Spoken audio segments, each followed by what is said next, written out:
Hello दोस्तों, कैसे हैं आप सभी। स्वागत है आपका अपने चैनल सक्सेस विद विक्रम में। मैं सिद्धांत विक्रम सिंह। आज हम देखेंगे, ये आपका प्रैक्टिस सेट नंबर 16 है। ठीक है, आपका सेट नंबर या मॉडल पेपर नंबर समझिए, तो ये आपका 16 है। ठीक है, इसके पहले की जो मॉडल पेपर है 15, वो आपके प्लेलिस्ट में पड़े हुए हैं, जाके उसे आप लोग देख लीजिएगा। जो भी बच्चे यूपी पीसीएस, बीपीएससी, आरओ या अन्य स्टेट लेवल की जो तैयारी कर रहे हैं बच्चे, वो उन लोगों के लिए काफ़ी जो है इंपॉर्टेंट ये सीरीज होने वाली है। तो चलिए हम शुरू करते हैं बिना देर लगाए। कल तक हम लोगों ने देखा था क्वेश्चन नंबर 50 तक हम लोगों का कंप्लीट हो चुका था।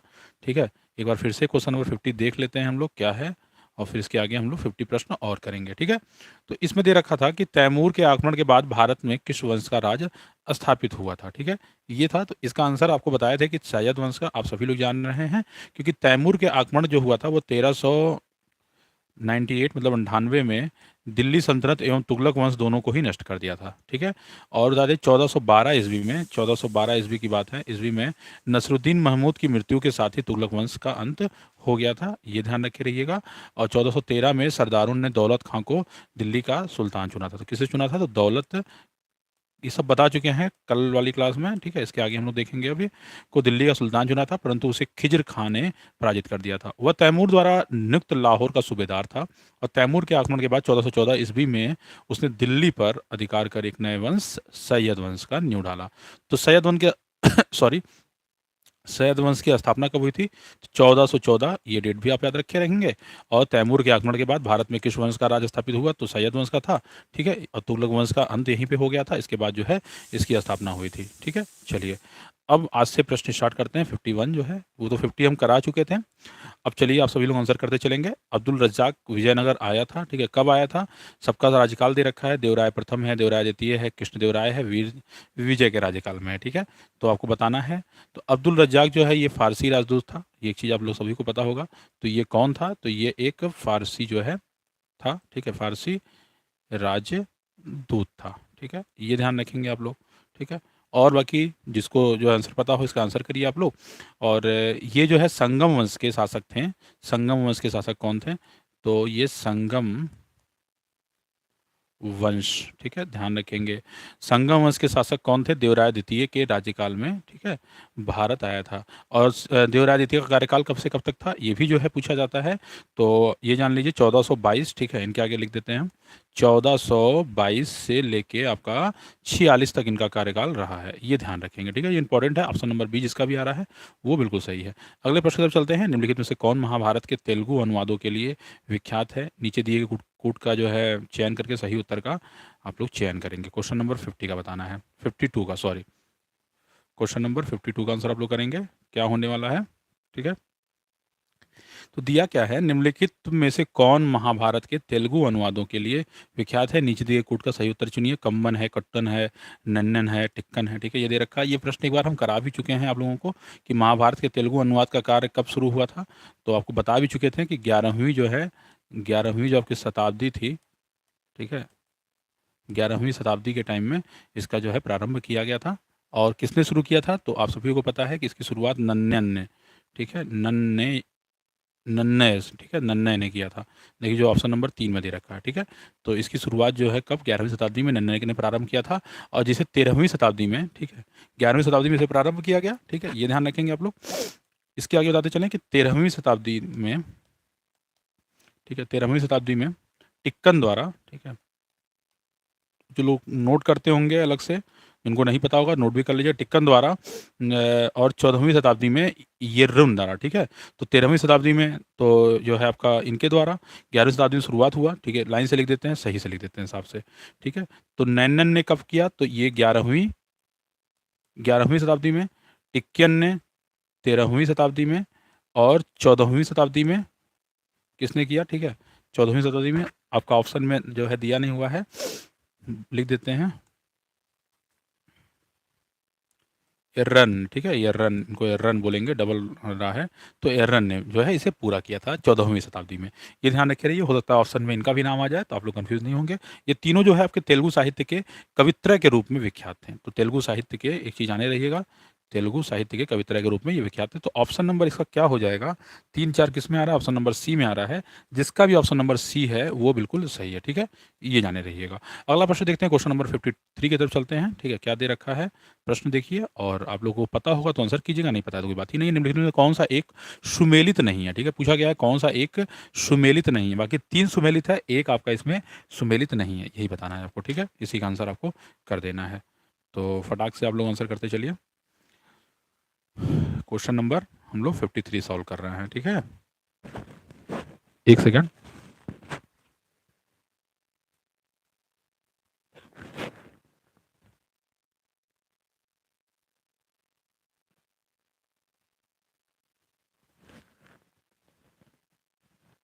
देखिए वंश दे रखा है, उसकी राजधानियां दे रखी हैं, बताना है, ठीक है? एक सेकंड जरा रुके रहिएगा।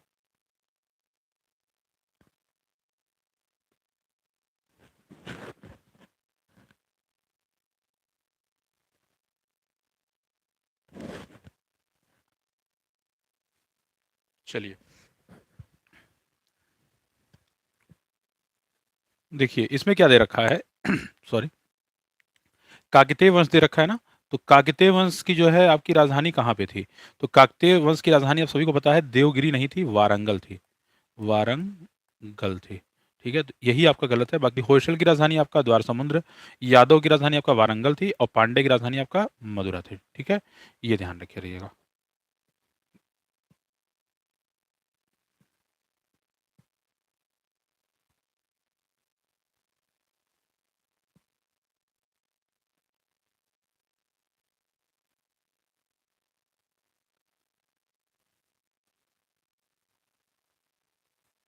देखिए एक सेकंड, एक चीज इसमें गड़बड़ दे रखा है, ये आपका इसमें दो ऑप्शन गलत दिया हुआ है। कौन सा एक सुमेलित है? Sorry sorry. देखिए काकतीय की राजधानी आपका वारंगल थी, ठीक है? वारंगल थी, हम थोड़ा ध्यान नहीं दिए हैं। होयसल की राजधानी आपका द्वार समुद्र थी, ठीक है? ये बिल्कुल सही था आपका। ऑप्शन नंबर ये पूछा है कौन सा एक सुमेलित है। यादव की राजधानी आपका जो है वारंगल नहीं थी, ठीक है? यादव की राजधानी आपका, यादव वंश की राजधानी आपका देवगिरी थी, ठीक है?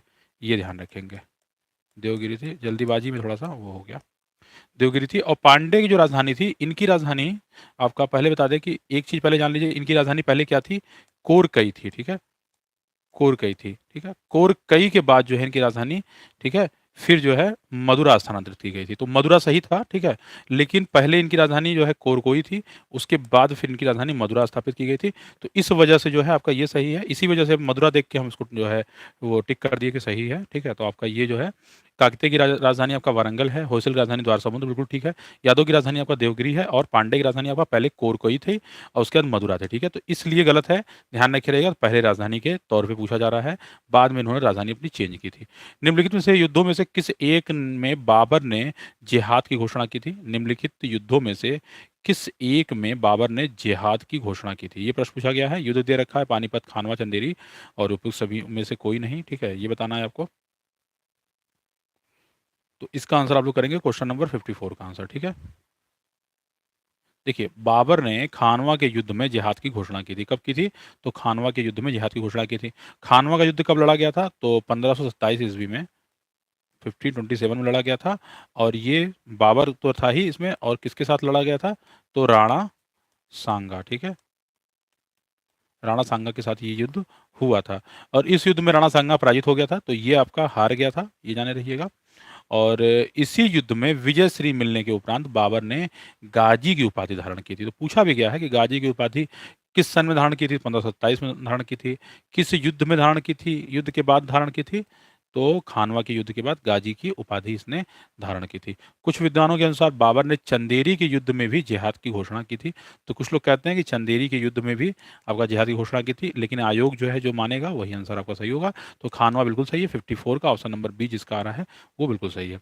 सल्तनत काल में दो प्रमुख मुद्राओं का पता निम्नलिखित में से करें, ठीक है? सल्तनत काल की बात की गई है और प्रमुख मुद्राओं का पता, दाम, जीतल, रुपया, टंकिया कौन सा था?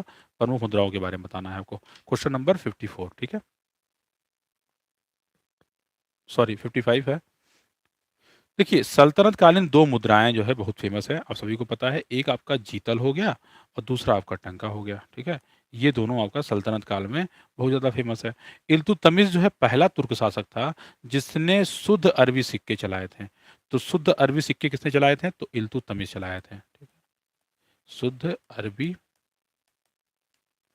सिक्के, ठीक है, ध्यान रखे रहिएगा, इल्तुतमिश ने चलाया था। और मुद्रा प्रणाली में उसका योगदान दिल्ली सल्तनत के शासकों में सर्वाधिक है। तो इल्तुतमिश जो है आपका काफ़ी ज़्यादा जो है मुद्रा प्रणाली को लेके और काफ़ी ज़्यादा फेमस है। तो इसका नाम आप जाने रहिएगा, इल्तुतमिश। ठीक है, बताते चलें, उसी ने दो प्रमुख सिक्के अर्थात चांदी का टंका और तांबे का जीतल प्रचलित किया था।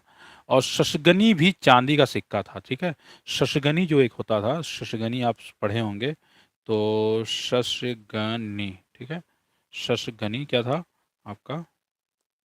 चांदी का सिक्का था शशगनी भी। ठीक है, और टंका एवं जीतल का अनुपात क्या है, एक बार पूछा भी गया है प्रश्न में। तो टंका और जीतल का अनुपात आपका 1:48 है। ठीक है, 1:48 था। ये ध्यान रखेंगे आप लोग। ठीक है, तो इसका बिल्कुल सही क्वेश्चन नंबर 55 का आपका ऑप्शन नंबर डी जिसका आ रहा है वो बिल्कुल सही है। अगला प्रश्न आपका दे रखा है 56 जो है, निम्नलिखित में से कौन सी एक विशिष्टता इक्ता व्यवस्था की नहीं है? ठीक है, इक्ता व्यवस्था की नहीं है। ऑप्शन नंबर बताना है कौन सा सही है। तो इक्ता व्यवस्था के बारे में आप लोग को हम बता भी चुके हैं, आप लोग काफ़ी पढ़े भी होंगे।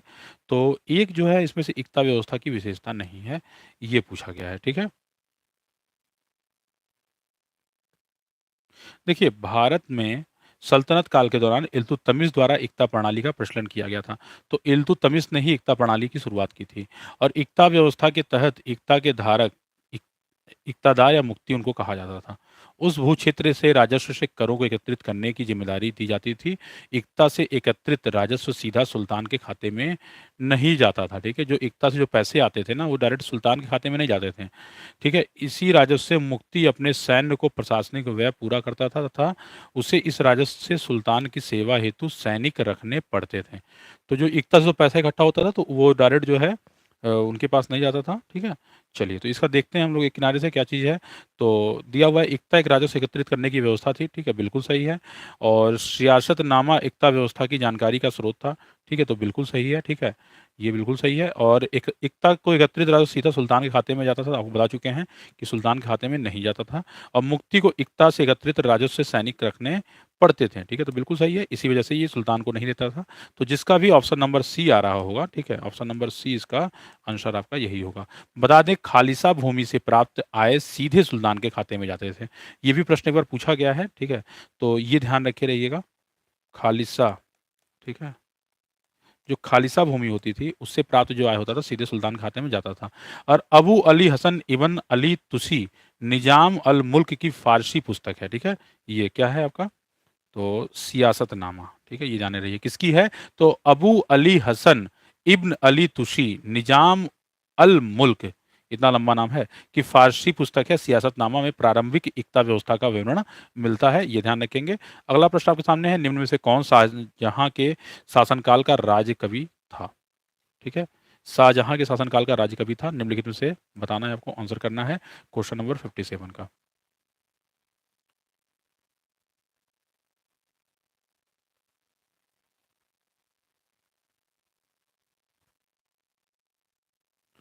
तो देखिए, आपको बता दें कि शाहजहां ने ईरानी फारसी पद शैली के कवि थे। ठीक है, ईरानी फारसी पद शैली के कवि कौन थे? तो आपके अबू जलीह थे। उनका नाम क्या था?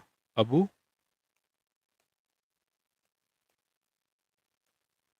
अबू जलीह। ठीक है, अबू जली को राजकवि नियुक्त किया था। और इस अबू जली का जो है एक और नाम क्या था? तो कलीम था। ठीक है, तो ऑप्शन नंबर ए इसका सही होगा। तो कलीम कहिए या अबू जली कहिए। ठीक है, और कलीम के अतिरिक्त फारसी कवियों में सददाई, गिलानी, कुदसी, मीर मोहम्मद काशी, शायब, सलीम, मसीह, रफ़ी, फारूक मुनीर, शोधा, चंद्रभान ब्राह्मण, हाजिक दिलेरी आदि, ये सब फारसी कवि थे। ठीक है, चलिए आगे देखिए क्वेश्चन नंबर 58 की तरफ। औरंगजेब ने दक्षिण में जिन दो राज्यों को विजय किया था वह थे, ठीक है, दो राज्यों का जो है विजय किया था, वो दो राज्य कौन से थे, ये पूछा गया है। ठीक है, बताइए आप लोग, आंसर करिए फटाक से, जल्दी से आंसर करेंगे आप लोग। तो देखिए, 1652 ईस्वी की बात है। 1652 ईस्वी में जब औरंगजेब दूसरी बार दक्षिण का सूबेदार नियुक्त किया गया था, तो उसने गोलकुंडा एवं बीजापुर के विरुद्ध आक्रमण नीति अपनाई थी। तो बीजापुर और गोलकुंडा के विरुद्ध जो है इसने आक्रमण नीति अपनाई थी, और उसने इन दोनों राज्यों को विध्वंस भी कर कर दिया होता, किंतु दारा सिकोहा के परामर्श पर शाहजहां द्वारा भेजे आदेश के अनुसार 1656 ईस्वी में गोलकुंडा, ठीक है, जब गोलकुंडा कब है, तो 1656 ईस्वी में, और बीजापुर आपका 1657 ईस्वी में, ठीक है, विरुद्ध उसे युद्ध स्थगित कर संधि करनी पड़ी थी। तो दो है 1656 में जो है गोलकुंडा से संधि किया, 1657 आपका बीजापुर से संधि किया था। और बादशाह बनने के बाद उसने अपनी इस अधूरी योजना को पूरा किया। और गोलकुंडा को कब, एक चीज जाने रहिएगा, ये भी प्रश्न पूछा गया है। तो इस समय तो संधि हो गया ना, उसके बाद गोलकुंडा जो आपका दे रखा है, गोलकुंडा को 1687, ठीक है, 1687 ईस्वी में, और बीजापुर को 1686 में, ठीक है, बीजापुर को 1686 ईस्वी पर आधिपत्य स्थापित कर लिया था, ठीक है, बादशाह बनने के बाद। और कहा जाता है कि औरंगजेब ने गोलकुंडा को किले को उसी तरह सोने की कुंजियों से खोला था जिस तरह अकबर ने असीरगढ़ के किले को खोला था। तो ये भी पूछा गया है कि सोने के कुंजियों से जो है किसने खोला, तो असीरगढ़ के किले को जाने रहिएगा कि अकबर ने खोला था सोने के कुंजियों से। और ऐसे ही इसने भी जो है बीजापुर और गोलकुंडा के जो है किले को सोने की कुंजियों से खोला था, ठीक है, औरंगजेब ने। अगला प्रश्न आपका दे रखा है, सूची दे रखा है, मिलाना है आपको और बताना है कौन सा सही है। क्वेश्चन नंबर 59 का आंसर करेंगे आप लोग, क्वेश्चन नंबर 59 का, ठीक है। सूची वन को सूची दो से जो सुमेलित करना है, ठीक है। हॉकिंस, टॉमस शो दे रखा है, मनुची दे रखा है, राल्फ फिश दे रखा है, ठीक है, आपका ईयर दे रखा है। आंसर करेंगे आप सभी लोग। एक बात ध्यान रखे रहिएगा, ये प्रश्न बार बार पूछा गया है, अकबर ने असीरगढ़ के किले को जो है सोने की कुंजियों से खोला था, ठीक है, ये ध्यान रखे रहेंगे आप लोग। और यही सेम काम जो है औरंगजेब ने भी किया था गोलकुंडा और बीजापुर में। तो देखिए हॉकिंस का जो टाइम था वो 1608 1611 के टाइम में, ठीक है। उसके बाद आपका टॉमस रो जो आपका 1615 से 1619 के समय में। ऐसे ही मनुची जो आपके हैं, मनुची आपको 1653 से लेके 1708 तक। और राल्फ फिंच पता ही होगा, 1586 से लेके 1585 से 86 तक, ठीक है। तो इसका आपका आंसर क्या हो जाएगा, तो ऑप्शन नंबर बी 2143 बिल्कुल सही आंसर हो जाएगा, ठीक है। ये ध्यान देंगे आप लोग। बिल्कुल सही, बहुत अच्छा आंसर आ रहा है आप सभी लोगों का। देखिए निम्न मुसलमान विद्वानों में से हिंदी साहित्य के लिए किसका सबसे महत्वपूर्ण योगदान है, ठीक है। हिंदी साहित्य के लिए किसका सबसे महत्वपूर्ण योगदान है, किस मुसलमान का है बताना है आपको, ठीक है।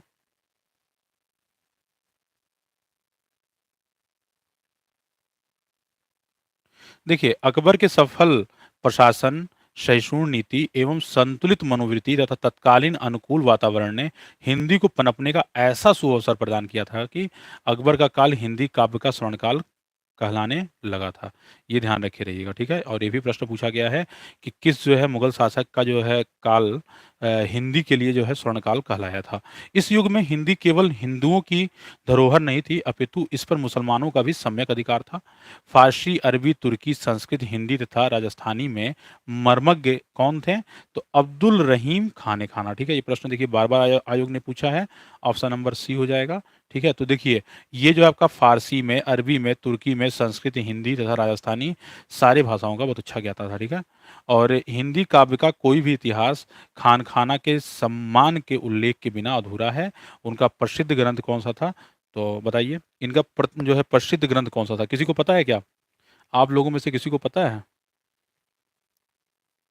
किसी को पता है इसका मतलब इनका जो है बहुत ज़्यादा बार बार ये प्रश्न पूछा जाता है, ठीक है। पता हो तो जरा आंसर करेंगे आप लोग, ठीक है। इनका बहुत ज़्यादा प्रसिद्ध ग्रंथ है और ये प्रश्न बार बार पूछा जाता है। तो रहीम सतसई जो है अब्दुल रहीम खाने खाना का ही ग्रंथ है, ठीक है, ध्यान रखेंगे। अगले प्रश्न चलते हैं, क्वेश्चन नंबर 61 दे रखा है, ठीक है, वैसे ही है। ए और आर कौन सा सही है कौन सा गलत है बताना है आपको। थोड़ा सा जूम आउट कर देते हैं, आप लोग को क्लियर दिख जाएगा। देखिए अब पढ़ भी देंगे आप लोग को, अगर नहीं दिख रहा होगा क्लियर तो पढ़ देते हैं। अकबर ने शेरशाह की तरह राज्य के सिक्कों से प्रचलन को नियमित करने का प्रयास किया और शेरशाह की मुद्रा पद्धति के समान अकबर के समय का ताम्र का प्रमुख सिक्का दाम था, ठीक है, ये दे रखा है।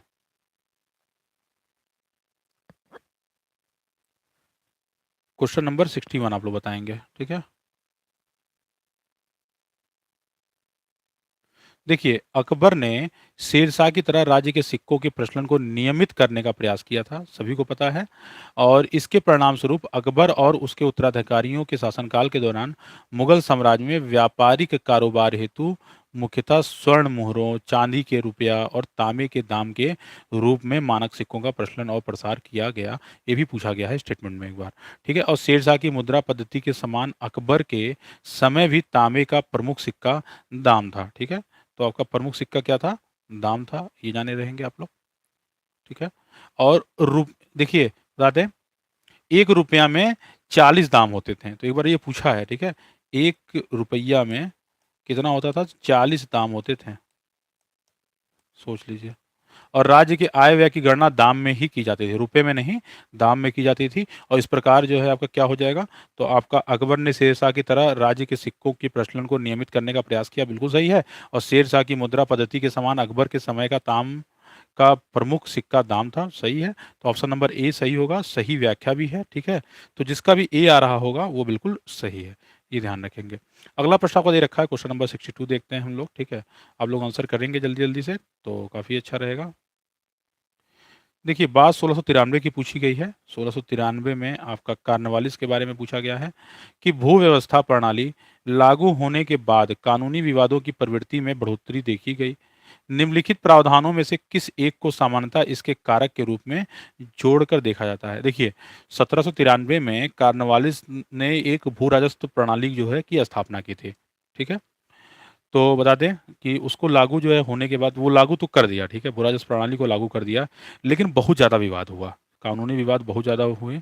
और जो है जो कानूनी विवाद हुए थे, वो किस प्रावधान की वजह से हुआ है, ठीक है?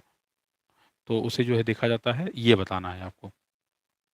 क्वेश्चन नंबर 62 का आंसर करना है। क्वेश्चन नंबर 62 का आंसर करना है। आप लोग एक काम किया करिए, क्वेश्चन नंबर भी लिख दिया करिए कि किस क्वेश्चन का आंसर आप लोग कर रहे हैं। इससे पता चलता है ना कि आप लोग आंसर किसका कर रहे हैं, ठीक है। तो क्वेश्चन नंबर आगे लिख दिया करिए और फिर आंसर लिख टाइप कर दिया करिए, अगर पॉसिबल हो। अगर नहीं पॉसिबल है तो कोई बात ही नहीं। देखिए, रैयत की तुलना में जमींदार की स्थिति को अधिक सशक्त बनाना, बिल्कुल सही है। ईस्ट इंडिया कंपनी के जमींदारों का आधिपत्य करना, तो ईस्ट इंडिया कंपनी को जमींदारों का आधिपत्य जो है इसने कर लिया, ये भी जो है विवाद का कारण था, तो बिल्कुल सही है। न्यायिक पद्धति में अधिक कार्यकुशल बनाना, तो ये भी बिल्कुल सही है। तो न्यायिक तरीके से लोगों को दौड़ाना भगाना चालू कर दिया गया। लोग भाई गरीब थे, किसान थे, तो उन लोगों को दौड़ाना, ये सब चीज़ थोड़ा सा सही नहीं था। तो इसलिए उपयुक्त तो एबीसी कथनों में से कोई भी सही नहीं है। एक सेकंड देखा जाता है, एक सेकंड रुक जाइएगा, एक सेकंड रुक जाइएगा। 1793 में कार्नवालिस द्वारा प्रारंभ अस्थायी बंदोबस्त जमींदारी व्यवस्था वाली भू व्यवस्था प्रणाली में जमींदारों का भूमि पर वास्तविक अधिकार स्वीकृत कर लिया गया था, ठीक है। जमींदारों का आपका वास्तविक अधिकार अधिपति बनाना, ठीक है, स्वीकार कर लिया गया था, जब तक कि वे लगान एकत्र कर 10/11 भाग जो है आपका सरकार को देते रहते हैं। लेकिन जमींदार का भू क्षेत्र निर्धारित नहीं था, हाँ ठीक है। अधिपति बनाना, ठीक है, बनाया गया था, लेकिन भू क्षेत्र आपका निर्धारित नहीं था। इसी वजह से ये ऑप्शन ए भी गलत हो जाएगा आपका, ये ऑप्शन गलत है, ठीक है। देखिए, ये बहुत टेक्निकल वर्ड है, इस वजह से ये गलत है। और देखिए, लगान रहित अनुदान भूमि, चरागाह, प्रति आदि भूमि निर्धारित न होने के कारण कानूनी विवाद खड़े बढ़े। और जमींदार एवं कृषक के बीच अनेक मध्यस्थों के कारण भी विधिक वादों की संख्या में बढ़ोतरी हुई थी, ठीक है। तो ये था, ये भी देखिए तीनों कारण है, कारण तो ये तीनों है, लेकिन दिया हुआ है नहीं है, ऑप्शन नंबर डी दे रखा है। तो इस क्वेश्चन को छोड़ दीजिएगा कि देखिए, रैयत की तुलना में जमींदारों की स्थिति को अधिक सशक्त बनाना, तो सशक्त बनाया गया था, क्योंकि रैयत से ज़्यादा जो है सशक्त बनाया गया था। इन लोगों को जो है दिया गया था 10/11 जो है आपको कंपनी को देना होता था वसूल करके, और इन्हीं के हाथ में सब कुछ था। और ये ज़मीन का अधिपति बना दिया गया था, लेकिन ये था कि फिक्स नहीं था, ठीक है, एक जगह फिक्स नहीं था। इस वजह से ये ऑप्शन गलत है, ठीक है। और न्यायिक पद्धति को अधिक कार्यकुशल बनाना, तो न्यायिक पद्धति को अधिक कार्यकुशल बनाया गया था। कार्यकुशल बनाने का मतलब ये था कि बहुत ज़्यादा उसमें टेक्निकल चीज़ों को जोड़ दिया गया था कि ये चीज़ें ऐसे होनी चाहिए, वैसे होनी चाहिए। तो इस वजह से तो ऑप्शन नंबर डी में दे रखा कोई सही नहीं है, इसलिए इसको छोड़ दीजिएगा। इसमें जो है आंसर की में ऑप्शन डी दे रखा है, ठीक है, ये जाने रहिएगा। क्योंकि देखिए कारण उस समय बहुत सारे थे। एक आपका बता दें कि लगान रहित जो है आपका अनुदान भूमि देते थे, उसमें आपका लगान नहीं देना पड़ता था।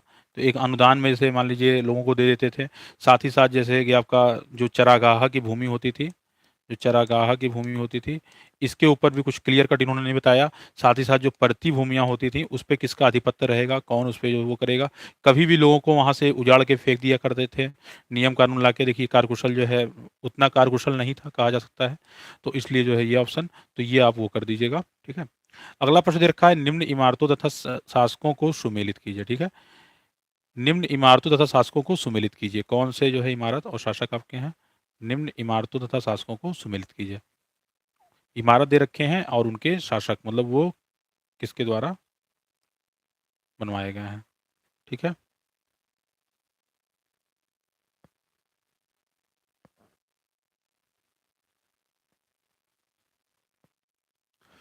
देखिए कुतुब मीनार की बात हम करते हैं, तो कुतुब मीनार जो है किसने बनवाया था, तो इल्तुतमिश ने बनवाया था, सभी को पता है। बहुत सही आंसर आप लोग कर रहे हैं। गोल गुम्बद जो है सभी को पता है, गोल गुम्बद आपका मोहम्मद आदिल शाह, ठीक है, ये बिल्कुल सही है आपका। बुलंद दरवाजा सभी को पता है कि अकबर, बुलंद दरवाजा आपका अकबर। और मोती मस्जिद सभी को पता है कि आपका औरंगजेब, ठीक है, ये ध्यान रखे रहेंगे।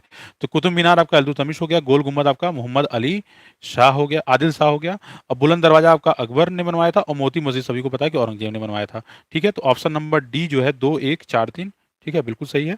2143 63 का आपका ऑप्शन नंबर डी बिल्कुल सही है। अगला प्रश्न दे रखा है, निम्नलिखित युग्मों में से कौन सा एक सही सुमेलित नहीं है, ठीक है, कौन सा एक सही सुमेलित नहीं है बताना है आपको।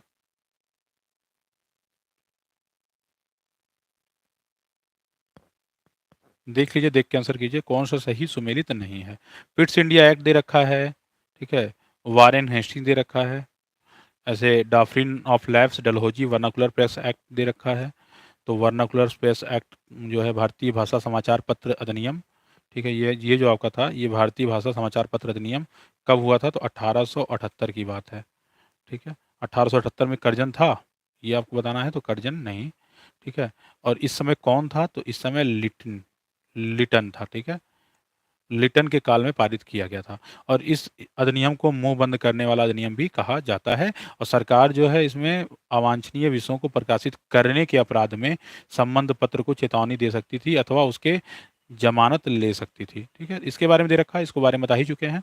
बाकी अगर Pitt's India Act, Warren Hastings बिल्कुल सही है, डॉक्ट्रिन ऑफ लैप्स डलहौजी बिल्कुल सही है, और इल्बर्ट बिल आपका रिपिन के टाइम में बिल्कुल सही है। तो ऑप्शन नंबर सी इसका जिसका भी आ रहा होगा, ऑप्शन नंबर सी इसका सही आंसर होने वाला है, ठीक है।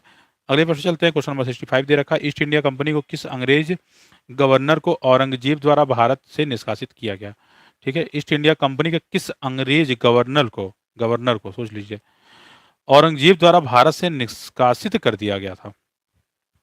क्वेश्चन नंबर 65 का आंसर करेंगे। बम्बई के थे अंग्रेज गवर्नर, ये कहाँ के, तो बम्बई के अंग्रेज गवर्नर थे किस समय, 1688 ईस्वी में। बम्बई और पश्चिम समुद्र तट में मुगल बंदरगाहों का घेरा डाला, इसने जो है घेरा डाल दिया था, ठीक है, समुद्र तट पे। और मक्का जाने वाले हज यात्रियों को बंदी बनाने का प्रयास किया था। सबसे बड़ा गलत काम ये इसने किया था कि मक्का जाने वाले जो यात्री थे उनको बंदी बनाने का। और औरंगजेब ने भारत से उसे निष्कासित करने का आदेश दिया था। और मुगल शासक औरंगजेब के सामने उसे विवश होना पड़ा था, और अंततः उसे माफ़ी भी मांगनी पड़ी थी। तो वो थे आपके सर जॉन चाइल्ड, ठीक है, sir John Child. Option number B बिल्कुल सही है, ठीक है, ऑप्शन नंबर बी बिल्कुल सही है। अगला प्रश्न दे रखा है, क्वेश्चन नंबर जो है 66 को देखते हैं। निम्न में से किस स्थान पर एक प्रसिद्ध सिख गुरुद्वारा अवस्थित है, सिख गुरुद्वारा अवस्थित है बताना है।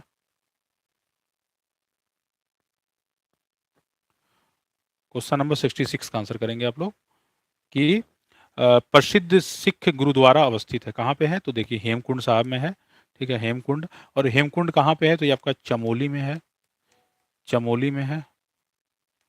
चमोली आपका कहाँ पे है, तो यूके में है, मतलब उत्तराखंड में आपका है। और ठीक है, ये जाने रहिएगा। कथन कारण दे रखा है, बताना है कौन सा सही है कौन सा गलत है।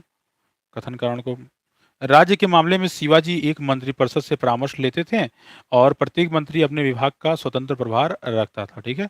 ये पूछा गया है कौन सा सही है, व्याख्या करता है कि नहीं करता है, ये बताना है। देखिए बता दें कि शासन में शिवाजी की सहायता के लिए 8 बड़े अधिकारी या मंत्री थे। आप सभी लोग जानते हैं कि ये 8 मंत्रियों को रखते थे। तो राज्य के मामले में शिवाजी एक मंत्री परिषद से परामर्श लेते थे। तो जो 8 मंत्री होते थे, ठीक है? 8 मंत्री 8 बड़े अधिकारी कहिए या मंत्री कहिए, ठीक है? वो एक मंत्रिपरिषद की तरह कार्य नहीं करते थे। प्रत्येक मंत्री अपने-अपने विभाग का प्रधान था और यह शिवाजी की इच्छा पर निर्भर करता था कि वह उनसे पृथक-पृथक अथवा सम्मिलित रूप से सलाह लें, ठीक है? तो सम्मिलित रूप से सलाह लें या अलग-अलग लें इन लोगों से, ये शिवाजी के ऊपर जो है निर्भर करता था। उनकी सलाह को मानने के लिए भी शिवाजी बाध्य नहीं थे। ये 8 प्रधान वस्तुतः शिवाजी के सचिवों की भाँति कार्य करते थे। जैसे आज के समय में आप लोग देखते होंगे ना कि मुख्यमंत्री वगैरह लोगों के जो है सचिव होते हैं, तो उसी तरीके से और प्रत्येक मंत्री अपने विभाग का स्वतंत्र प्रभार रखता था, तो ये जो आपका गलत हो जाएगा, ठीक है? आर आपका गलत हो जाएगा। शिवाजी द्वारा दिए गए आदेश का पालन करना और विस्तृत रूप से शासन की देखभाल करना उनका प्रमुख दायित्व था, ठीक है? तो ए सही है, आर गलत है, ऑप्शन नंबर सी जिसका आ रहा है, वो बिल्कुल सही है। एक इतिहासकार ने पानीपत की तीसरी लड़ाई को स्वयं देखा था, वह कौन था? पानीपत की लड़ाई के समय कौन इतिहासकार था, ये बताना है आपको, ठीक है? आपके सामने ऑप्शन दे रखा है। क्वेश्चन नंबर 68 का आंसर करेंगे। पानीपत की तीसरी लड़ाई कब हुई थी? ठीक है, ये डेट आप सभी को पता होगा। 14 जनवरी 1761 सदाशिवराव भाव, ठीक है? सदाशिव, एक सेकंड।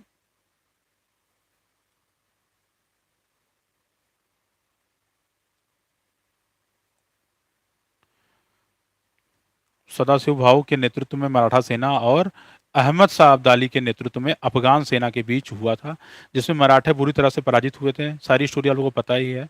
और काशीराज पंडित इस युद्ध के प्रत्यक्षदर्शी थे। कौन था? तो काशीराज पंडित, ठीक है? ऑप्शन नंबर 20 का होगा।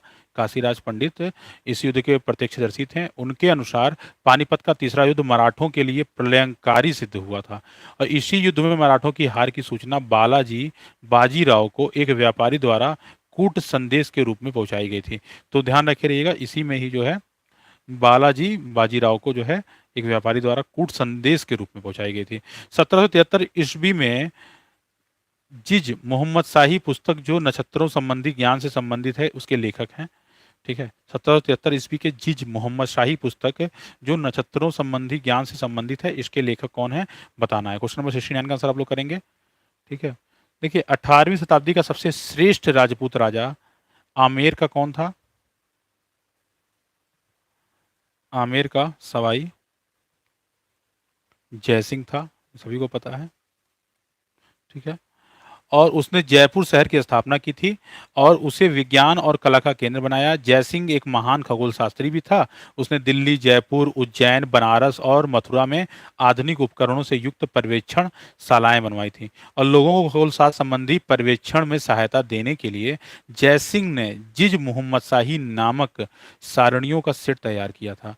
उसने यूक्लिड की कृति रेखा गणित के तत्वों का संस्कृत में अनुवाद भी कराया था, ठीक है?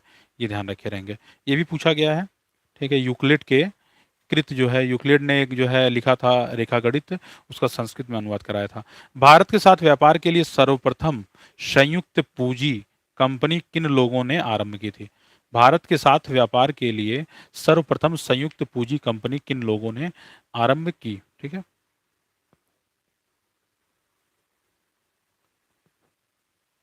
आंसर करेंगे क्वेश्चन नंबर आप लोग 70 का, ठीक है? देखिए भारत के साथ व्यापार के लिए सर्वप्रथम संयुक्त पूंजी कंपनी कब 1599 ईस्वी में स्थापित हुआ था। अंग्रेजी East India Company the Governor and Company of Merchants of London trading into the East Indies, full form है इसका, ठीक है? ईस्ट इंडिया कंपनी का। इसके बाद 1602 ईस्वी में डच हॉलैंड द्वारा संसद द्वारा पारित प्रस्ताव में एक संयुक्त डच ईस्ट इंडिया कंपनी की स्थापना हुई थी, ठीक है? तो आपका क्या होगा? डच होगा। क्यों डच होगा? क्योंकि आपका ब्रिटेन नहीं दिया हुआ है। अगर ब्रिटेन दिया होता तो आपका ब्रिटेन होता, क्योंकि ब्रिटेन के द्वारा 1599 में किया गया था और डचों द्वारा 1602 ईस्वी में किया गया था। तो एक ये कन्फ्यूजन आप लोग जो है सही रखिएगा, ध्यान रखिएगा, ठीक है? कि अगर बाई चांस आपका ब्रिटेन आ जाएगा तो ब्रिटेन पे आप टिक करेंगे। पहली प्रायोरिटी आप ब्रिटेन को देंगे, दूसरी प्रायोरिटी आप डच को देंगे, क्योंकि ईयर आप लोग जान चुके हैं। 1599 में आपका ब्रिटेन और 1602 में आपका डच, ठीक है?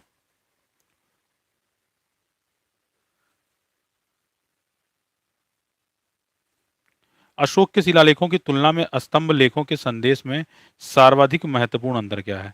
जो अशोक के शिलालेख हैं उनकी तुलना में जो स्तंभ लेखों के संदेश में सर्वाधिक महत्वपूर्ण अंतर क्या है?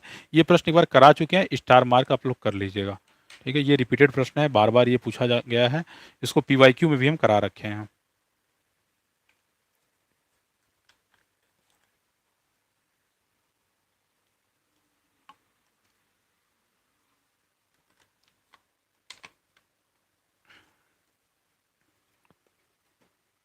क्वेश्चन नंबर 71 का आंसर आप लोग करेंगे।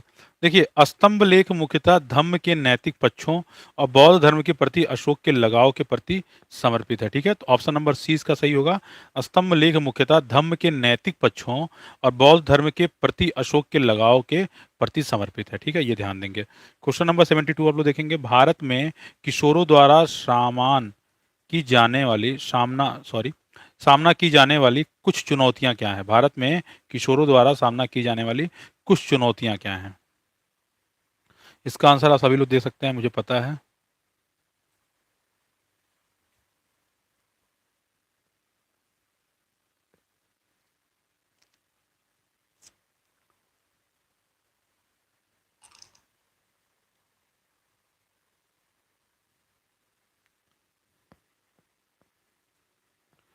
देखिए, विवाह विवाह की कम आयु, ठीक है, पोषक तत्वों का कम सेवन, किशोर माताओं से उच्च मातृ मृत्यु दर, ठीक है, ये तीनों ही आपका है।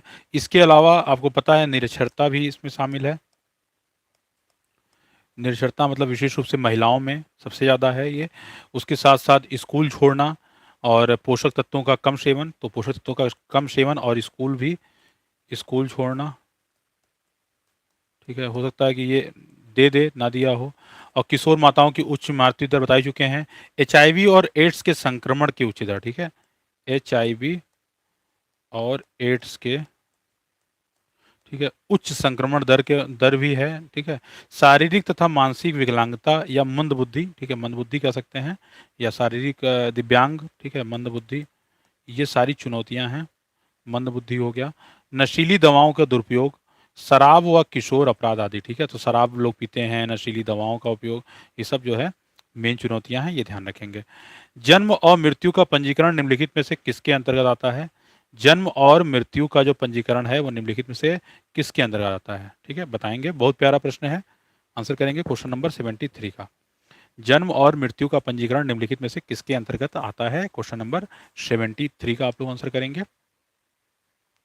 देखिए, जन्म और मृत्यु दर पंजीकरण जो है संशोधन विधेयक आपका पारित हुआ है 2023 में। ठीक है, इसमें जन्म और मृत्यु पंजीकरण को क्या बोलते हैं शॉर्ट फॉर्म में? RBD, ठीक है, registration of birth and death, ठीक है, अधिनियम 1969, ये था 1969 में ये पारित हुआ था। इसमें जो है संशोधन किया गया है, 2023 में प्रस्तुत किया गया। और जन्म और मृत्यु पंजीकरण अधिनियम 1969 जन्म और मृत्यु के विनियम तथा पंजीकरण का प्रावधान करता है।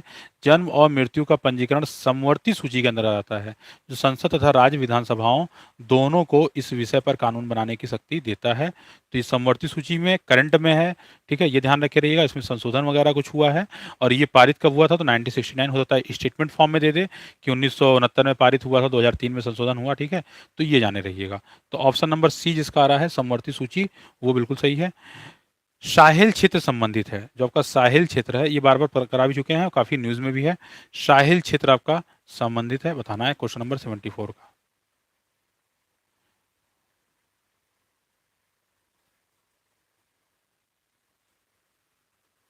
देखिए, साहिल क्षेत्र पश्चिम और उत्तर मध्य अफ्रीका का एक शुष्क क्षेत्र है, ठीक है, सेमी एराइड रीजन है, जो कि सेनेगल से सूडान तक फैला हुआ है। ठीक है, तो साहिल क्षेत्र आपका सूडान से लेके, ठीक है, कहाँ तक है? सेनेगल से लेके सूडान तक है।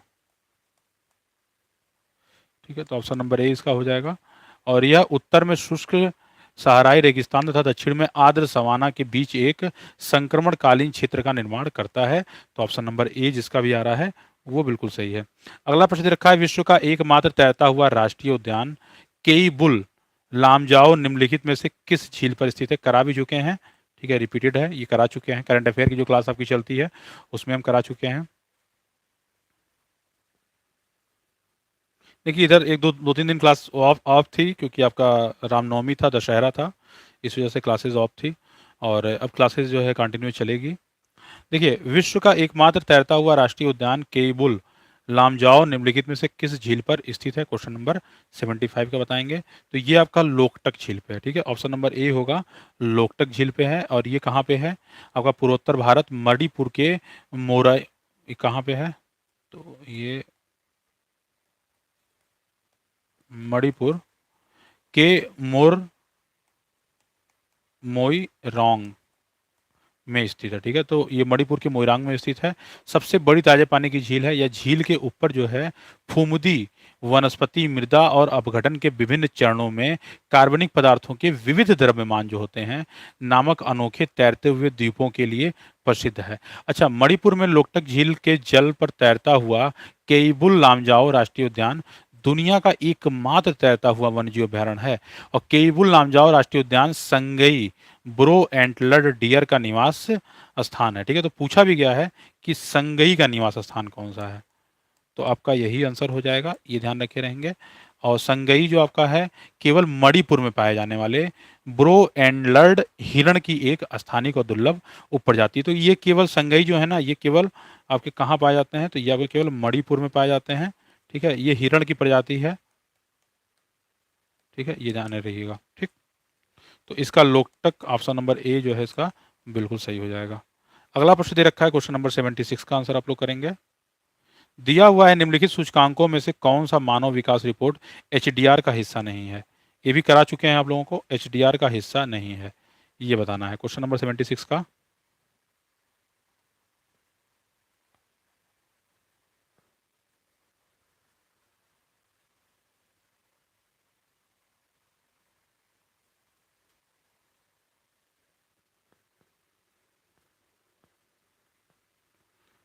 बिल्कुल सही, सामाजिक सुरक्षा मृत्यु सूचकांक ये नहीं है, बाकी लैंगिक विकास सूचकांक, लैंगिक असमानता सूचकांक और बहुआयामी गरीबी सूचकांक, ये तीनों है, ठीक है। ऑप्शन नंबर बी बिल्कुल सही है। 77 देखिए, स्वतंत्र भारत के प्रथम गवर्नर जनरल कौन थे? स्वतंत्र भारत की बात की गई है, ठीक है, ये ध्यान रखेंगे, स्वतंत्र भारत की, मतलब हमारा देश जब आज़ाद हो गया उसके बाद कौन है? 77 का आंसर करेंगे आप लोग, ठीक है। देखिए, माउंटबेटन जो थे ये 1947 से 48 तक, ठीक है, गवर्नर जनरल रहे हैं। भारतीय साम्राज्य के अंतिम वायसराय और स्वतंत्र भारत के पहले गवर्नर जनरल हैं। तो ये आपके अंतिम वायसराय भी थे।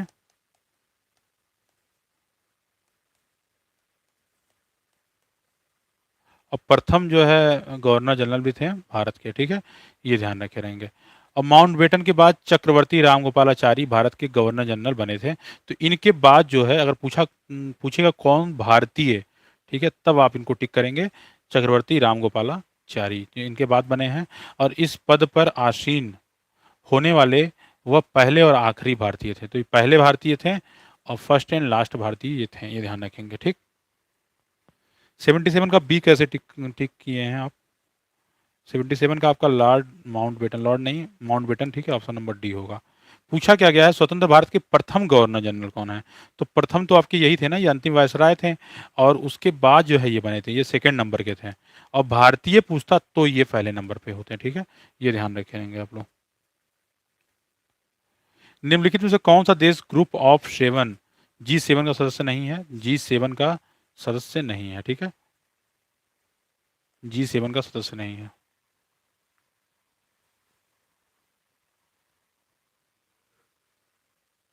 इसकी स्थापना आपका 1975 में 1975 में की गई थी। वैश्विक आर्थिक शासन, अंतर्राष्ट्रीय सुरक्षा, ऊर्जा नीति जैसे सामान्य हित के मुद्दों पर चर्चा करने के लिए ब्लॉक की वार्षिक बैठक होती है इसमें, ठीक है। देखिए, इसका कोई निश्चित मुख्यालय भी नहीं है, ये भी जान लीजिए, तो मुख्यालय से क्वेश्चन आता नहीं है। और इसमें G7 में कौन कौन से देश शामिल हैं ये पूछा गया है। तो देखिए, आपको बता दें कि कनाडा है इसमें, फ्रांस है इसमें, इटली है इसमें, ठीक है, स्विट्जरलैंड इसमें नहीं है, ऑप्शन नंबर ये हो जाएगा, ठीक है। तो इसमें कनाडा हो गया, फ्रांस हो गया, और कौन है? जर्मनी है, जर्मनी है, ध्यान रखेंगे। इटली तो यहाँ लिखा ही हुआ है। जापान है, यूएसए है, ठीक है, ये ध्यान रखेंगे। और यूके है, यूनाइटेड किंगडम, ठीक है। तो ये सब शामिल हैं। स्विट्जरलैंड इसमें नहीं शामिल है। अगला प्रश्न आपको देखा है, राजधानियों के बारे में असत्य है, कौन सा किसका राजधानी नहीं है? एक खाली गलत है, बाकी 3 तो सही ही है। क्वेश्चन नंबर 79 का आंसर आप लोग करेंगे।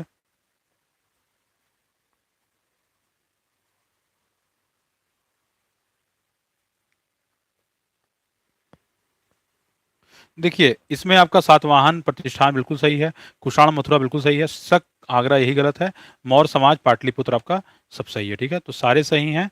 तो ऑप्शन नंबर सी जिसका आ रहा है वो आपका आंसर हो जाएगा। देश का पहला हर घर जल वाला केंद्र शासित प्रदेश निम्नलिखित में से कौन सा है? हर घर जल वाला केंद्र शासित प्रदेश निम्नलिखित में से कौन सा है, ठीक है। जल्दी बताइए। और इंपॉर्टेंट क्वेश्चन है, स्टार मार्क भी कर लीजिएगा, मोस्ट इंपॉर्टेंट है।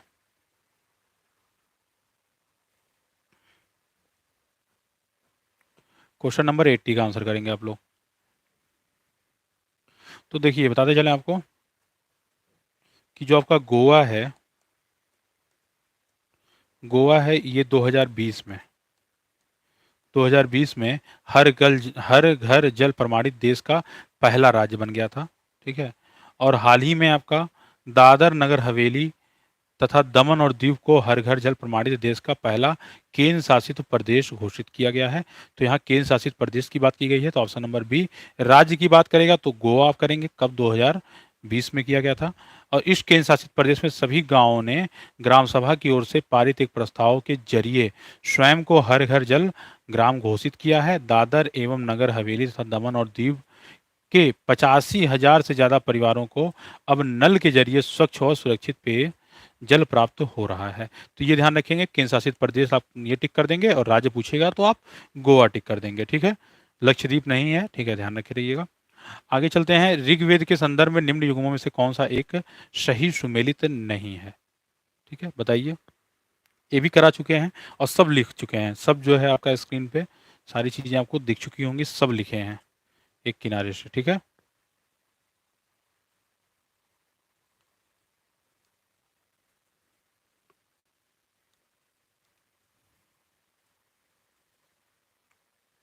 देखिए, आपका गायत्री मंत्र तीसरा मंडल बिल्कुल सही है।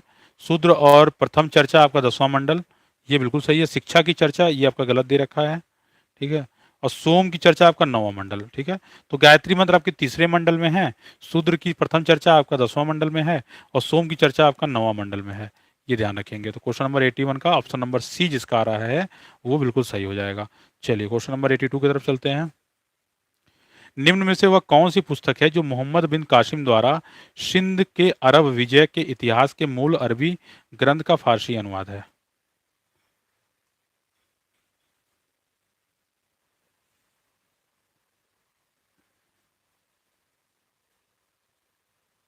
देखिए, सिंध के अरब विजय के बारे में केवल लिखित स्रोतों से में से एक है, ठीक है। इसलिए भारत में इस्लाम की उत्पत्ति चचनामा एक महत्वपूर्ण ऐतिहासिक पाठ है, जिसे विभिन्न शताब्दियों के लिए विभिन्न हित समूहों द्वारा सह चुना गया है। इसका महत्वपूर्ण अर्थ है दक्षिण एशिया में इस्लाम के स्थान के बारे में आधुनिक कल्पनाओं के लिए, ठीक है। तो इसका हो जाएगा 82 का ऑप्शन नंबर बी चचनामा, ठीक है। Option number B Chachnama. निम्नलिखित नदियों में से कौन सी नदी महानदी की सहायक नदी है? महानदी की सहायक नदी है, ठीक है। बताना है आप लोगों को महानदी की सहायक नदी कौन सी है। Question number 83। तो महानदी की सहायक नदी आपको बता दें कि कौन कौन सी है, जान लीजिए। सहायक नदी नहीं है पूछा गया है, तो शिवनाथ है ही आपका, ठीक है। हसदेव है, इसके अलावा आपका मांड और ईव, ठीक है, मांड और ईव, ये सब जो है ईव महानदी की बाईं ओर बहती है। ये देखिए आपका शिवनाथ, हसदेव, मांड, ईव आपका ये बाईं ओर बहती है, ठीक है। बाईं ओर दाईं ओर का प्रश्न बार पूछता है इसलिए बता दे रहे हैं, ये बाईं ओर बहती है। और जो आपका ओंग है, ठीक है, तेल दे रखा है, ओंग है, जोंक है, ये सब दाईं ओर बहती हैं। तो ये सब दाईं ओर बहने वाली है। और प्राणहिता गोदावरी की सहायक नदी है। तो प्राणहिता जो दे रखा है ये आपका गोदावरी की सहायक नदी है। ठीक है, तो ऑप्शन नंबर डी बिल्कुल सही हो जाएगा।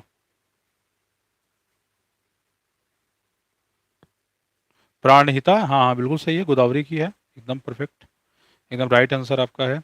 निम्नलिखित में से, ठीक है, निम्नलिखित में से किस स्थान पर भारतीय सिनेमा के पहले राष्ट्रीय संग्रहालय को स्थापित किया गया? निम्नलिखित में से किस स्थानों पर भारतीय सिनेमा के पहले राष्ट्रीय संग्रहालयों को स्थापित किया गया? ठीक है,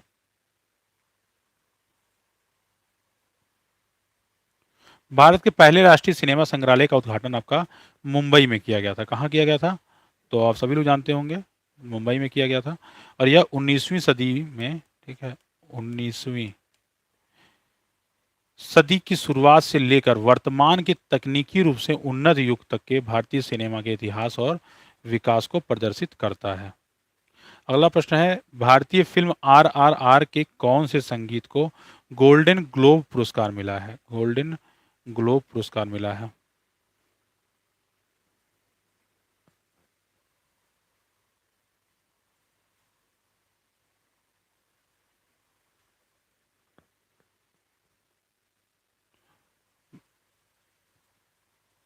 बताएं आप लोग। बिल्कुल सही है, भारतीय फिल्म RRR के सुपरहिट गीत नाटू नाटू नाटू को सर्वश्रेष्ठ मौलिक गीत के लिए प्रतिष्ठित गोल्डन ग्लोब पुरस्कार मिला है। 80वें गोल्डन ग्लोब पुरस्कार 2023 का आयोजन जो है आपका अमेरिका के लॉस एंजल्स में किया गया था। पहला गोल्डन पुरस्कार, ग्लोब पुरस्कार जनवरी 1944 में, ठीक है, इसकी शुरुआत कब हुई थी?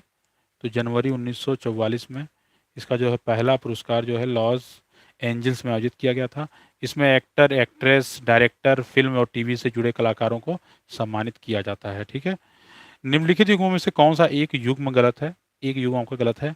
दीवाने रियासत, दीवाने बंदगान, दीवाने सियासत, दीवाने खैरात।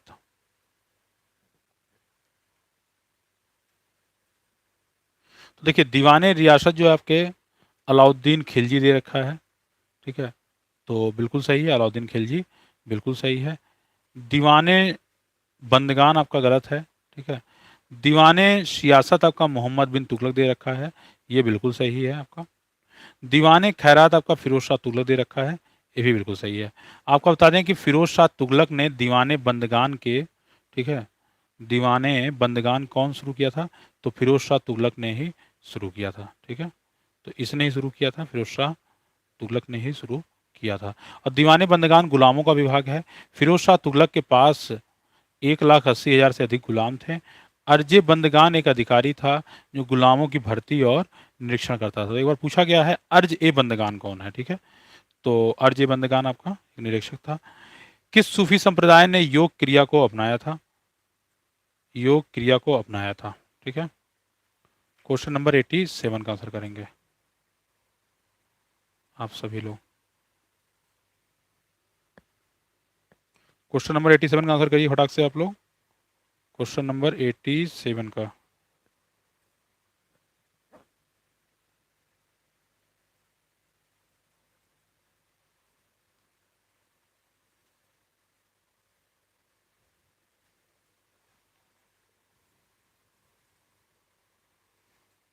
देखिए, बता दें आप लोगों को कि क्वेश्चन नंबर जो 87 है इसका जो होगा आपका सतारी। ठीक है, ऑप्शन नंबर बी इसका सतारी होगा। सतारी जो है सुफी संप्रदाय ने योग क्रिया को अपनाया था। एक बात बता दें कि अभी हाल ही फिलहाल में आप लोगों को पता है कि रतन जी टाटा की जो है मृत्यु हो गई है। काफ़ी दुख की बात है। पूरा देश जो है उस दुख से अभी उभरने की कोशिश कर रहा है।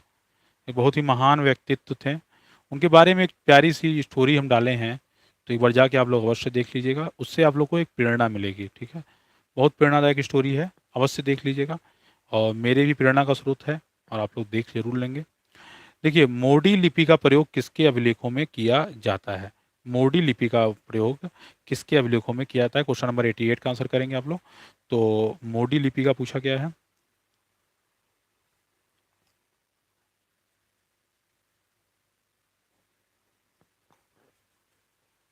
देखिए, मोडी लिपि का प्रयोग आपका मराठों के अभिलेखों में हुआ है।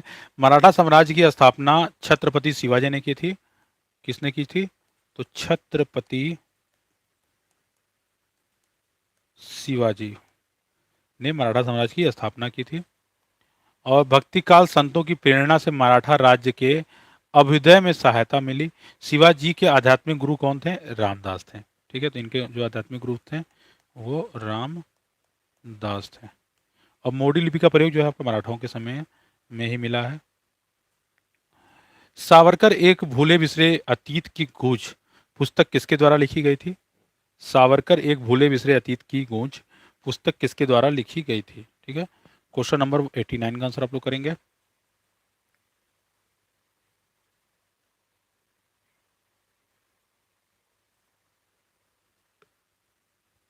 अभी हाल ही में योगी जी ने इस पुस्तक का विमोचन किया है। ठीक है, ये जान लीजिए। और ये विक्रम संपत के द्वारा लिखी गई थी। इस पुस्तक में संपत ने अथक परिश्रम कर दुनिया के विभिन्न देशों में जाकर शोध और तथ्यपरक दस्तावेजों के आधार पर गंभीर अध्येता के रूप में वीर सावरकर के व्यक्तित्व व कृतित्व को प्रदर्शित करने का अभिनय प्रयास किया है।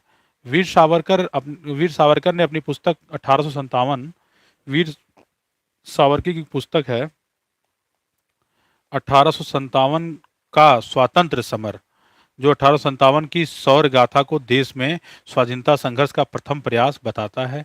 इस पुस्तक के अनेक क्रांतिकारियों और युवाओं को राष्ट्र के प्रति अपना सर्वस्व न्यौछावर करने की प्रेरणा दी थी। तो इनकी एक पुस्तक है, ध्यान रखे रहिएगा सावरकर जी की, जो कि पूछा भी जाता है कि ये पुस्तक किसकी है। ठीक है, मैच द फॉलोइंग में आ जाता है। पेरिप्लस ऑफ द एरिथियन सी की रचना किस भाषा में की गई थी? ठीक है, पेरिप्लस ऑफ द एरिथियन सी बहुत इंपॉर्टेंट है, ये हम आपको करा भी चुके हैं, 2 या 3 बार रिपीटेड प्रश्न है ये। क्वेश्चन नंबर आपका 90 का आंसर आप लोग करेंगे।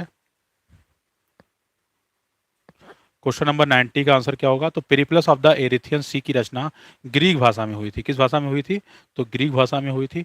और एरिथियन सागर का पेरिप्लस एक प्राचीन यूनानी दस्तावेज है जो लाल सागर के बंदरगाहों और व्यापार केंद्रों, पूर्वी अफ्रीका के तटों, फारस की खाड़ी तथा भारत के पश्चिमी तटों का वर्णन करता है।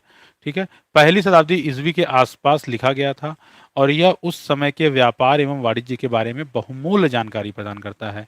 और यह विभिन्न क्षेत्रों के उत्पादों और रीति रिवाजों के बारे में भी जानकारी प्रदान करता है। इसे हिंद महासागर के प्राचीन व्यापार और अर्थव्यवस्था के अध्ययन हेतु एक महत्वपूर्ण प्राथमिक स्रोत माना जाता है। ये ध्यान रखेंगे। आगे देखते हैं, सुमेलित करना है आपको। बताइए, क्वेश्चन नंबर 91 का। प्रार्थना समाज दे रखा है, ब्रह्म समाज दे रखा है, आर्य समाज दे रखा है, रामकृष्ण मिशन दे रखा है।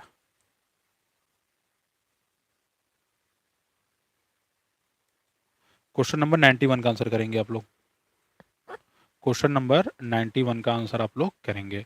देखिए, प्रार्थना समाज का क्या होगा? तो आपको सभी को पता है कि एमजी रानाडे होगा, एमजी रानाडे होगा। ब्रह्म समाज सभी को पता है कि इसकी स्थापना राजा राम मोहन राय ने की थी। आर्य समाज की दयानंद सरस्वती ने आर्य समाज की थी। रामकृष्ण मिशन आपका स्वामी विवेकानंद। तो ध्यान रखने वाली बात है कि प्रार्थना समाज की बात आएगी तो प्रार्थना समाज एमजी रानाडे टिक करके आएंगे। ब्रह्म समाज की बात आएगी तो राजा राम मोहन राय। आर्य समाज तो दयानंद सरस्वती। और रामकृष्ण मिशन आपके स्वामी विवेकानंद। तो इस अकॉर्डिंग आपका 4132, ठीक है, ऑप्शन नंबर सी इसका बिल्कुल सही हो जाएगा। ठीक है, 91 में 4132। अगला प्रश्न आपका दे रखा है 92। संविधान सभा जिसने भारतीय संविधान का निर्माण किया था का गठन किया गया था। ठीक है, संविधान सभा जिसने भारतीय संविधान का निर्माण किया था उसका गठन किया गया था,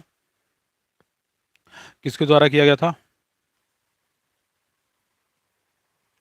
देखिए, भारतीय संविधान की जो पहली बैठक हुई थी सभी को पता है 9 दिसंबर 1946 को प्रथम बैठक हुई थी।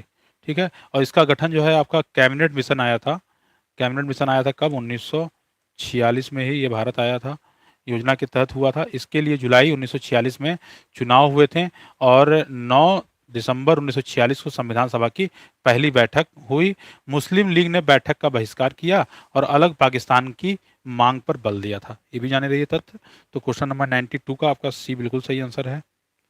क्वेश्चन नंबर 93 देखते हैं हम लोग क्या दे रखा है। अमीर खुसरो किसके दरबार के एक प्रसिद्ध कवि थे? अमीर खुसरो किसके दरबार के एक प्रसिद्ध कवि थे?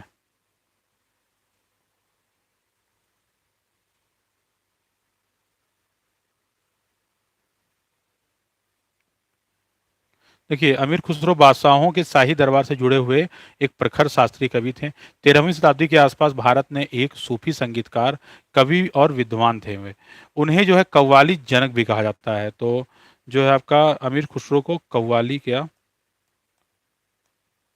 कव्वाली जनक कहा जाता है, ये ध्यान रखे रहिएगा।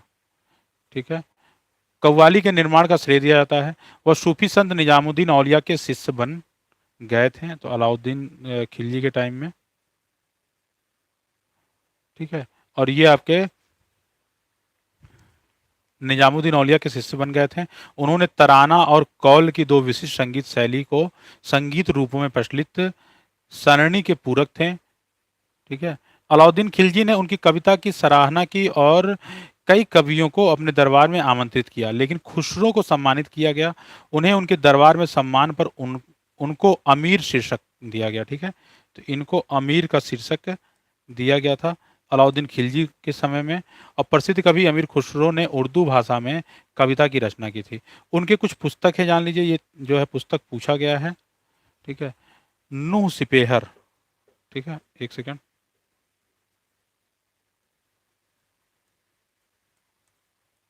नूह सिपेहर अमीर खुसरो की ही पुस्तक है। तुगलकनामा भी इन्हीं की है।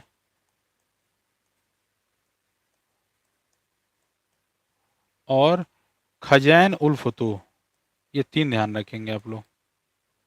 खजैन उल फुतूह। ठीक है, अमीर खुसरो की। ठीक है। और एक पुस्तक है जियाउद्दीन बर्नी की, तारीख फिरोज शाही। ठीक है। तो वो जियाउद्दीन बर्नी की है। निम्नलिखित कथनों पर विचार कीजिए। रैनसमवेयर एक प्रकार का मैलवेयर है और यह कंप्यूटर डेटा की हाईजैक कर लेता है और उसे रिकवर करने के लिए भुगतान समानता बिटकॉइन की मांग करता है। क्वेश्चन नंबर 94 का आंसर आप लोग करेंगे, फटाक से कीजिए, जल्दी जल्दी से सभी लोग आंसर कीजिएगा जो लोग लाइव जुड़े हुए हैं। देखिए, दोनों ही सही है। रैनसमवेयर एक प्रकार का मैलवेयर है, यह कंप्यूटर डेटा के हाईजैक कर लेता है और उसे रिकवर करने के लिए भुगतान। तो एक तो बिल्कुल सही होगा, option number C. Question number 95 देखिए, निम्नलिखित में से किसे पाश्चात्य जगत का प्रथम स्वप्नदर्शी कहा जाता था? पाश्चात्य जगत का प्रथम स्वप्नदर्शी कहा जाता था। क्वेश्चन नंबर 95 का आंसर करेंगे।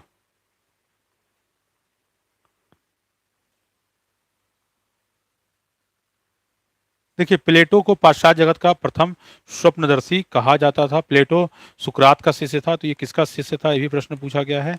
तो ये सुकरात का शिष्य था। वह सुकरात की तरह ही आदर्श राज्य की तलाश में रहता था। प्लेटो एथेंस में जन्मा। तो इसका जन्म कहाँ हुआ था प्लेटो का? तो एथेंस में हुआ था। एथेंस में जन्मा। प्राचीन यूनान के काल का प्रसिद्ध दार्शनिक था। एथेंस ने उसमें अकादमी नामक दार्शनिक विद्यापीठ की शुरुआत की थी। उसने उन दार्शनिक विचारों के समुच्चय को पढ़ाया जिसे बाद में प्लेटोवाद के रूप में पहचान मिली थी। निम्नलिखित में से किस भारतीय पुरातत्व का जनक कहा जाता है? पुरातत्व का जनक किसे कहा जाता है?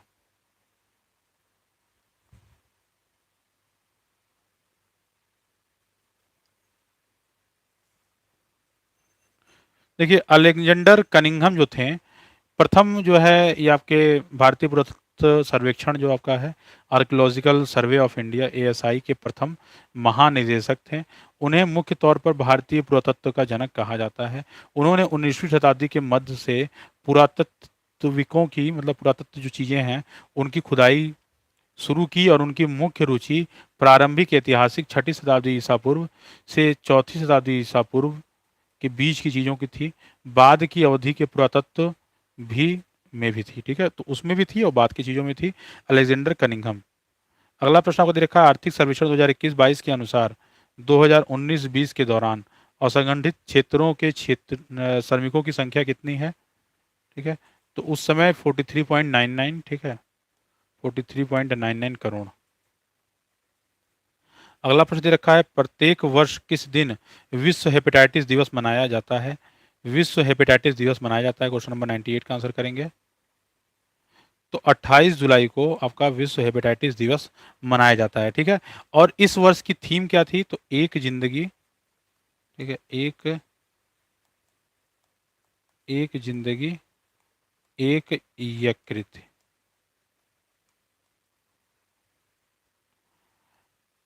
प्रवर्तन निदेशालय ईडी के संदर्भ में निम्नलिखित कथनों पर विचार कीजिए, ठीक है। ईडी के बारे में आपको बताना है।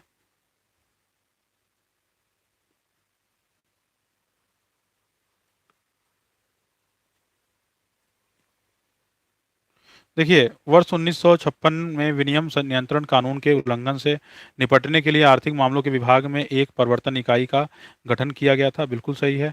वर्ष 1960 के इस निदेशालय के प्रशासनिक नियंत्रण का कार्यभार आर्थिक मामलों के विभाग से राजस्व विभाग, वित्त मंत्रालय, भारत सरकार को सौंप दिया गया था। ये आपका बिल्कुल सही है। वर्ष 1965 में इस इकाई का नाम बदलकर प्रवर्तन निदेशालय कर दिया गया था, ठीक है। तो ये बताते चलें कि ये आपका गलत है, ठीक है। ये आपका गलत है, तो 1 और 2 ऑप्शन नंबर ए सही हो जाएगा। बता दें इसकी स्थापना जो है आपकी, इसकी स्थापना 1956 में विनियम नियंत्रण कानूनों के उल्लंघनों से निपटने के लिए आर्थिक मामलों के विभाग के एक प्रवर्तन इकाई का गठन किया गया था। 1956 में इसका गठन किया गया था और 1957 में इस इकाई का नाम बदलकर प्रवर्तन निदेशालय कर दिया गया था। तो 1957 में नाम बदला गया, 1956 में इसकी स्थापना हुई थी, ठीक है।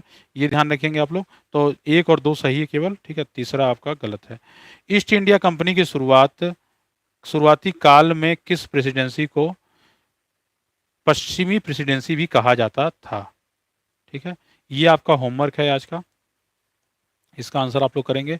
ईस्ट इंडिया कंपनी के शुरुआती काल में किस प्रेसिडेंसी को पश्चिमी प्रेसिडेंसी कहा जाता था? ये आपका होमवर्क है। कल की क्लास में इसका आंसर हम बता देंगे, ठीक है। कल नहीं, आज फिर क्लास लेंगे आगे का, जो 50 प्रश्न बचा है शाम के टाइम में, तो हम कंप्लीट करा देंगे और उस समय इसका आंसर दे देंगे। तो ये होमवर्क है, आप हमें कमेंट करके बताएंगे क्वेश्चन नंबर 100 का आंसर, ठीक है। तो कैसी लगी क्लास एक बार कमेंट करके हमें अवश्य बताइएगा। फिर मिलते हैं नेक्स्ट क्लास में, तब तक के लिए बहुत बहुत धन्यवाद।